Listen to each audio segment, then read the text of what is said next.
নমস্কার বন্ধুরা, কেমন আছেন সবাই? আশা করছি সবাই খুব খুব ভালো আছেন, সুস্থ আছেন। আমরাও সবাই খুব ভালো আছি। আবারও একটা নতুন ভিডিওতে সবাইকে জানাই অনেক অনেক স্বাগত। এখন একটা পার্সেল আপনাদের সাথে শেয়ার করব।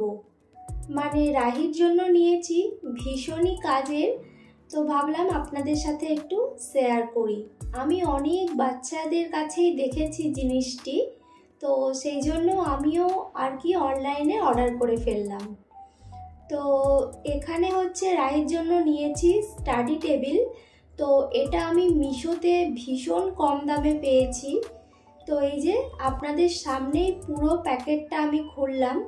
তো এই যে স্টাডি টেবিলটা সত্যি অসাধারণ আর খুবই ওয়েট একটা, মানে ভীষণই ভালো হয়েছে, এক কথায় অসাধারণ। আর ভীষণ কম দামেও আমি জিনিসটা কিন্তু পেয়েছি। আমি হচ্ছে ইউটিউব আর ফেসবুকে প্রচুর মানুষকে ভিডিও বানাতে দেখেছি, যেটা হচ্ছে মিশোর প্রোডাক্ট অনেকেই বলে খুব ভালো হয়েছে, অনেকেই বলে খুব একটা ভালো হয়নি। তো কি আর বলবো, আমি তো প্রায় সময় মিশো থেকে অনেক কিছুই কিনি, তো আপনাদের সাথে মোটামুটি শেয়ারও করি। তো আমার কিন্তু মোটামুটি প্রতিটা জিনিস খুবই ভালো আসে, মাঝে মধ্যে একবার একটু আধটু খারাপ হয়ে যায়, তো তখন আর কি রিটার্ন করে দিই, টাকাটাও আমি আর কি পেয়েও যাই, তো অসুবিধে তেমন কিছুই হয় না। তো আমার কিন্তু মিশোর জিনিস সত্যি ভীষণ ভালো হয়। কেমন লাগছে তোমার? হেভি সুন্দর। যাই হোক, তো আমি তো মিশো থেকে মোটামুটি ভালোই জিনিস পেয়েছি অনেক কম দামে।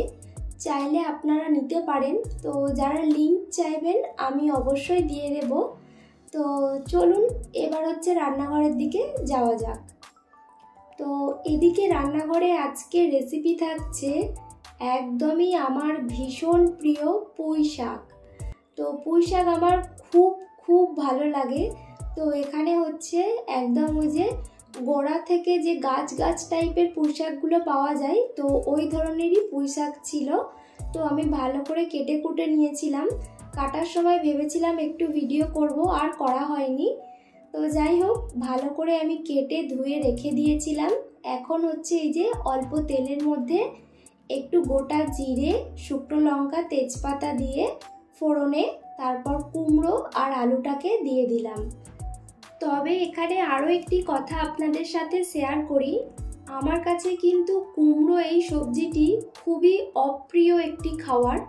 আমি একেবারেই কুমড়ো পছন্দ করি না, কিন্তু পুঁই শাক রান্না করলে কুমড়োটা দিলে খেতে অসাধারণ লাগে। আর কুমড়ো পুঁই শাকের যে একটা মিক্স এই সবজিটা, মানে এক কথায় অসাধারণ। তো তখনই আর কি কুমড়োটা ওই যে সবজির সাথে একটু মাখা মাখা হয়ে যায়, একটু খাই আমি, নয়তো খুব একটা আমি একেবারেই পছন্দ করি না। শুধু যে কুমড়ো তা নয়, আরও অনেক অন্যান্য সবজি আছে আমি একেবারেই পছন্দ করি না। তো যাই হোক, সেটা পরের কথা। তো এখন এখানে দেখুন আমি কিন্তু পুরো সবজিগুলোকে খুব ভালো করে কষে নিয়েছি অল্প মশলা দিয়ে। তারপরে আর কি পুঁই শাকটা দিয়ে দিচ্ছি। শাক রান্নাতে যত মশলা কম দেওয়া যায় ততই ভালো। শাক রান্নাতে আমার মনে হয় বেশি মশলা দিয়ে রান্না করলে সেই শাক রান্নাটা অতটা আর কি পুষ্টিকর হয় না। তো যত কম মশলায় রান্না হবে ততই কিন্তু ভালো শরীরের জন্য। আর এই পুঁই শাকে আমার ভীষণ অ্যালার্জি, পুঁই শাক চিংড়ি মাছে। তো তারপরেও আমি একবার খেয়ে থাকি, কিছু করার নেই, লোভ সামলাতে পারি না যাকে বলে। তো ভীষণ পছন্দ, তো সেই জন্য আর কি। তো এখানে দেখুন গল্প করতে করতে কিন্তু আমি একেবারেই সবজিটা রান্না প্রায় হয়ে গেছে বললেই চলে।